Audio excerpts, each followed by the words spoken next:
Hello, everybody, and welcome to Red Wings Daily, presented to you by FanArch. I'm your host, Kirk MckNight, author of The Voices of Hockey, Broadcasters Reflect on the Fastest Game on Earth, and coming to you from the southwest corner of Washington State, 2,454 miles from Little Caesars Arena. Now, LCA was not the site of last night's Red Wings game as they traveled to Boston to take on the Bruins at TD Waterhouse Garden. Now, the Red Wings lost 3-0. It was the third time all season that the Red Wings have been shut out. But before you guys start sounding an alarm, wondering if anything's wrong, let's take into account a couple of things. A, it was the second game in 2 days.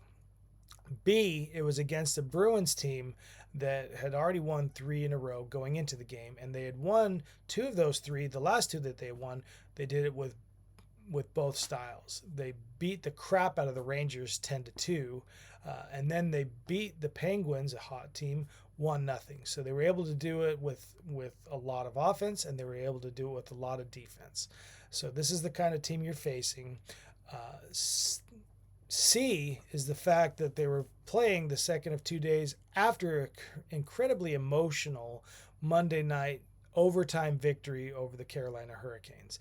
Now, if it was just about the game itself, going the 3 periods and then some, having a 3-0 lead, seeing that entire lead evaporate in the third period, and then basically all is forgiven with the overtime winner by Kopp. If it was just all about that, that'd be one thing. But let's keep in mind the fact that there was a 45-minute ceremony to honor Sergei Fedorov and to raise his number into the rafters. Now, granted, the Red Wings themselves were not out on the ice for any of this, but the crowd was already part of this. They were very emotionally charged. You got people who have been in their seat 45 minutes to an hour longer than they're normally used to before the game actually even starts. And by that time, you go almost 63 minutes of playing time, more or less, into a game. Very emotionally exhausted crowd. Obviously, by that time, all the nostalgia was there and all the longing for yesteryear and everything. And to win like that and then have to get on a plane and go to Boston, these are the kinds of things that will add up. So the fact that the Red Wings didn't come away with 1 or even, or 2 points or even a goal last night, I will forgive them that against a team that is doing well right now, and obviously a travel-logged Red Wings and an emotionally depleted team probably who just didn't have their legs under them and still hung with a pretty hot team for a good portion of the game. So let's not sound any alarms. Let's just see how we go moving forward. They play the San Jose Sharks on Friday. Won't take that for granted, but it's a team that the Red Wings did well against earlier this season, despite giving up those 2 late goals, which forced the overtime and the eventual shootout, which they won. But, like I said, they'll have a couple of days off before that game. That's always good for the Red Wings to get a little bit of an extra day of rest, because McClellan will take him to the woodshed a little bit, even though he really doesn't need to. I don't really want to say that the Red Wings need to do too much improvement, but they still are not getting the shots on goal. 24 shots on goal is a pretty low number, especially when the other team's giving you 41 shots on goal. So we'll see a couple of things that need improvement before Friday's game against the Sharks. But in the meantime, the Atlantic Division had a little bit of a change-up, obviously. The Lightning have won 11 straight games. And when a team wins 11 straight games, even if you're hot, chances are they're going to basically leapfrog you, and that's exactly what happened.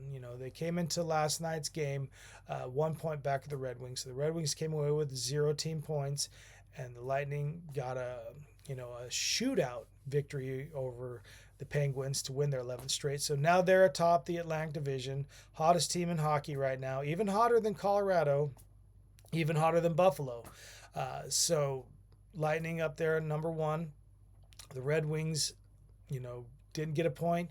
Montreal actually did get a point, but they were 2 points behind the Red Wings entering the day. So the Canadiens are 1 point back of us. So we're still sitting at second despite the loss. The one thing, though, before we play San Jose again on Friday, the Canadiens have a game against Buffalo, and we'll see which Buffalo team they're playing against. If they're playing against the team that's won 13 out of the last 14 or so games, or a different team, we'll see. Basically, positions 1 through 7 in the Atlantic Division are all pretty hot as they are. Toronto was, I believe, they were 8-2 in their last 10, so they've been on a hot streak, moving their way back up the ladder and leapfrogging a couple of teams. But they lost to the Utah Mammoth last night. So the bottlenecks are still there.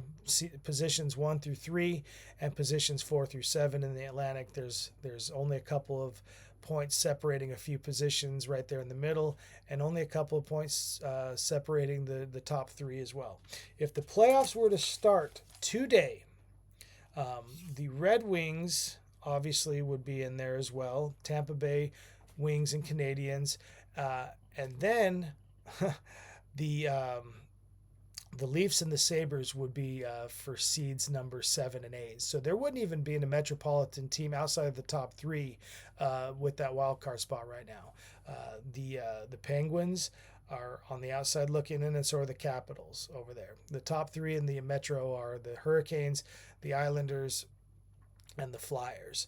So if the playoffs were to start today, this is one thing that I just was, had to sit there and give a second take, because right now the Bruins, Penguins, Panthers, and Capitals are all on the outside looking in playoff wise. When was the last time that you were able to say that? It's been a long time. But the season's not even 2/3 over. It's barely past the halfway point, honestly. So let's not get too ahead of ourselves thinking that something's going to change or something's not going to change, because they are.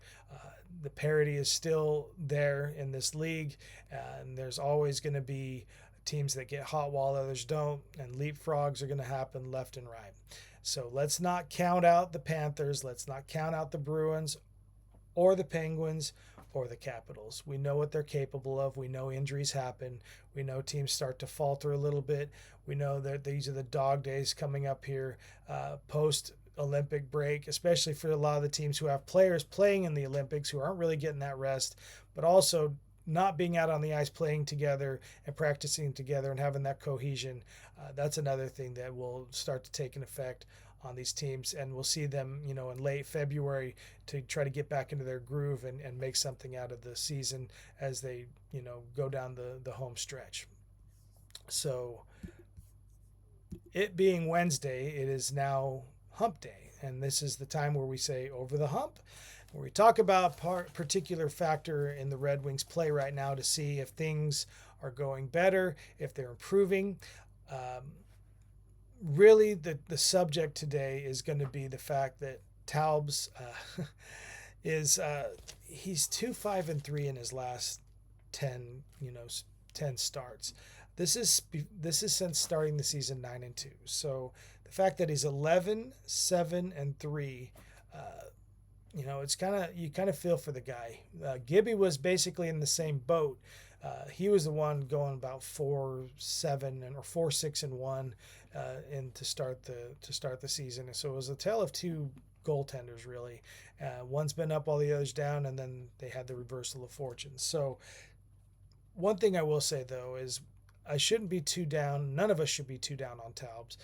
He's often had the hard luck, draw of the hat, basically, and being the goaltender in the second of 2 games, over 2-day span.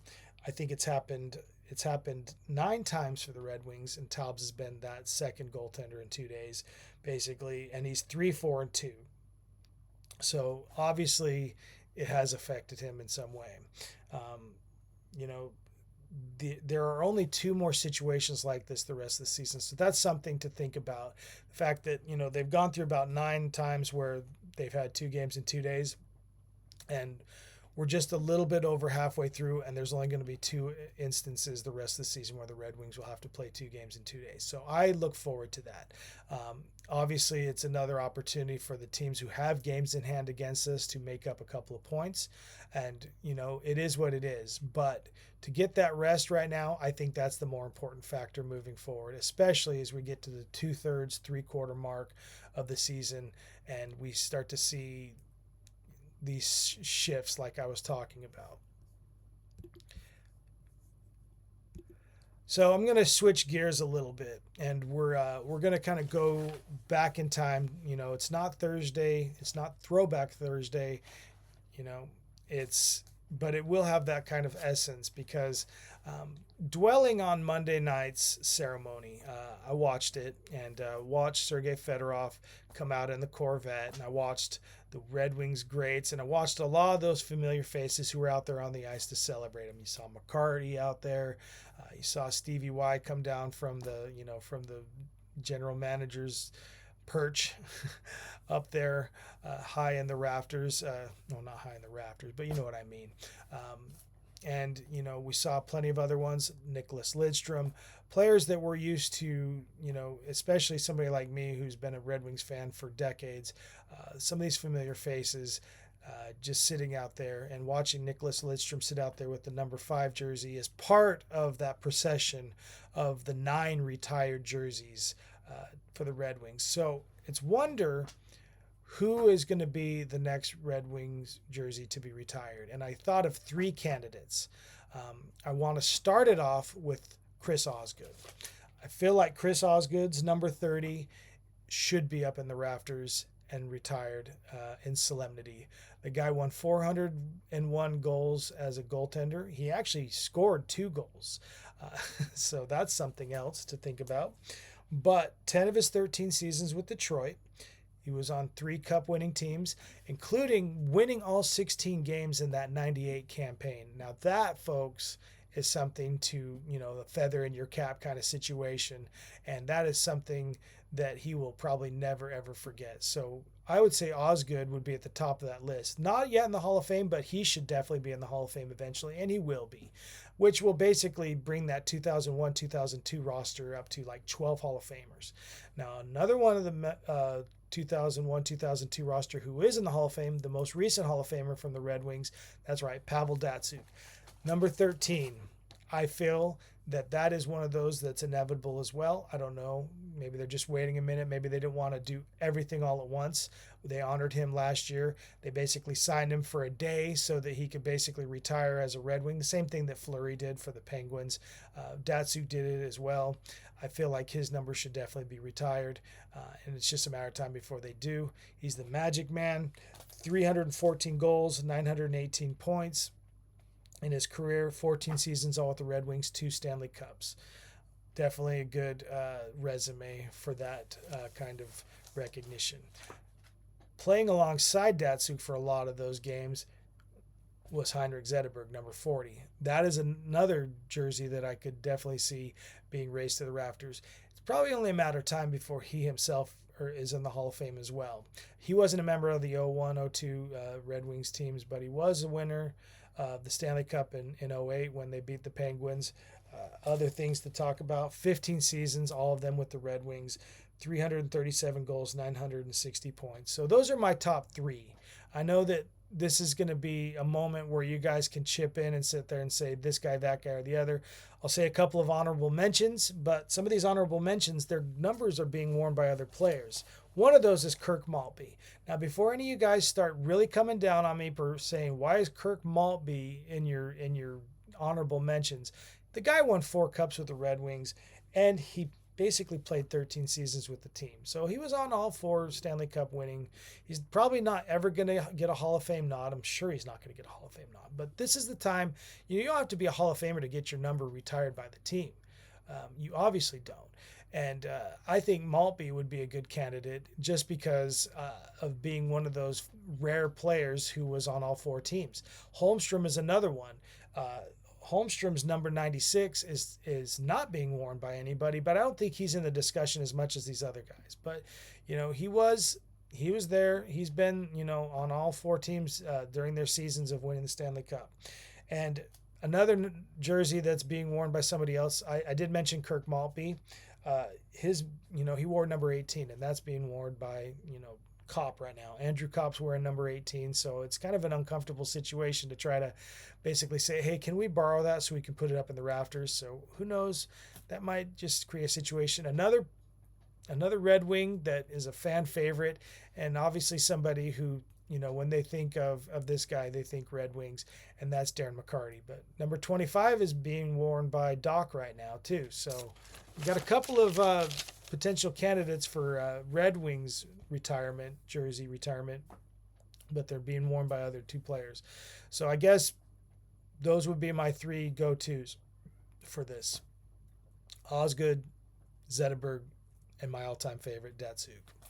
Folks, this has been Red Wings Daily. Tomorrow we'll talk a little bit and do a little bit of Throwback Thursday, maybe set up a little preview for Friday's game against the Sharks.